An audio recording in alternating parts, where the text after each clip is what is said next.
কথায় আছে শখের তোলা ৮০ টাকা। কথাটা কিন্তু একদম সত্যি। হ্যালো এভরিওয়ান, আসসালামু আলাইকুম। সবাই কেমন আছেন? এখানে অনেকগুলো জিনিস অর্ডার দিয়েছি কয়েকদিন আগে, তো আজকে এসে গেছে। ভাবলাম আপনাদের সাথে একটু শেয়ার করি। খুব শখের জিনিস, অনেক দিন ধরে পছন্দ করে রেখেছি বাট নিতে পারিনি বা নেওয়া হয়নি। আর এদিকে হচ্ছে এটা হচ্ছে কাচের বাটি বা কী বলবো আমি জানি না এটাকে কী বলে, তবে এটা হচ্ছে চুলায় বসানো যায়, রান্না করা যায় এবং সার্ভ করা যায়।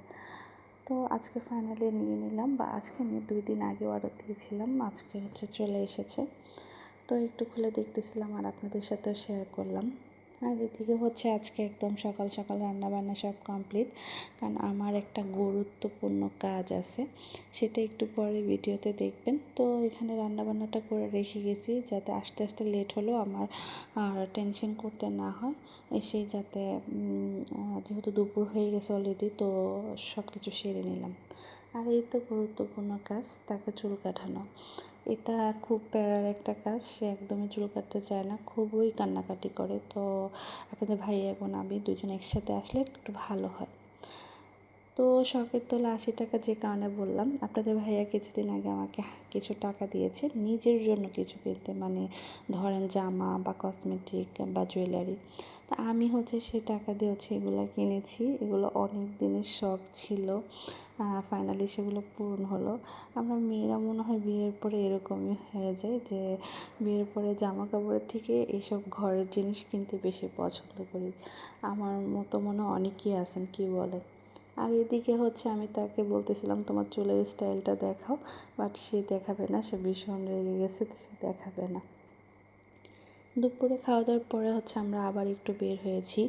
কুমিল্লাতে হচ্ছে বৃক্ষ মেলা চলতেছে, সবাই মোটামুটি জানে। তো এখানে হচ্ছে আমরা কিছু গাছ নিব, আমি প্রতি বছরই কিছু গাছ নিই নার্সারি থেকে, তো নর্মালি নিই। আর এই দেখেন বৃষ্টির জন্য একদমই আসতে পারি না। তো ওই দিন হচ্ছে একটু রৌদ্র ছিল, একটু না অনেক রৌদ্র ছিল, ওয়েদারটা ভালো ছিল দেখে বের হয়েছি। পরে দেখি বাবা, বের হওয়ার পরে ঝিরঝির বৃষ্টি পড়তেছে, আর এই যে এখন তো আকাশ একদম অন্ধকার। এদিকে হচ্ছে আপনাদের ভাইয়া ভাবছিল যে বোট থেকে এসে টাকা উঠাবে, কিন্তু কান্দের পাড়ে আসার পরে দেখি কারেন্ট নেই। পরে সে ফাইনালি কোথায় যেন গিয়েছিল যে টাকা উঠাবে, আর আমরা হচ্ছে আমাদেরকে বলে গিয়েছিলো যে তোমরা ঘুরে ঘুরে পছন্দ করো, আমি আসলেই যাতে নিয়ে নিতে পারি। তো আজকে আমি 2-1টা গাছ নিব, আমি বিশেষ করে এসেছি আমার কিছু মাটি লাগবে। আর আজকে বেশি করে এসেছিলাম যে জবা গাছ নিব, তো লাল জবাটা আমি পাইনি, সাদাটা পেয়েছি। তো এটাই নিয়ে যাচ্ছে আপাতত, কিচ্ছু করার নেই, পরে আবার একসময় লালটা পেলে নিয়ে যাব। আর এইদিকে হচ্ছে আচার দেখে তো আমার একদম মানে জিভে পানি চলে আসছে। বাসায় আমার মোটামুটি অনেক ধরনের আচার আছে, কিন্তু এখানে একটা আনকমন আচার দেখে আমার ভীষণ ভালো লেগেছে, সেটা হচ্ছে আমসত্ত্বর আচার। তো আমি ওইটাই খেয়েছিলাম, মানে নিয়ে খেয়েছিলাম, অনেক মজা ছিল, অনেক মজা ছিল। আর এখানে যে আরেকটা গাছ নিয়েছি এটা হচ্ছে কাঠগোলাপ, ওরা অন্য একটা নাম বলেছিল আমার মনে নেই, বাট আমার কাছে মনে হচ্ছে এটা কাঠগোলাপই। আর এই জবা, আর হচ্ছে এখানে আমি 10 কেজি মাটি নিয়ে আসছি, আমার কিছু গাছ এক্সট্রা লাগাতে হবে, তো সেই জন্য মাটি নিয়ে আসছি। এদিকে আমাকে একজন এই গাছটা দিয়েছিল।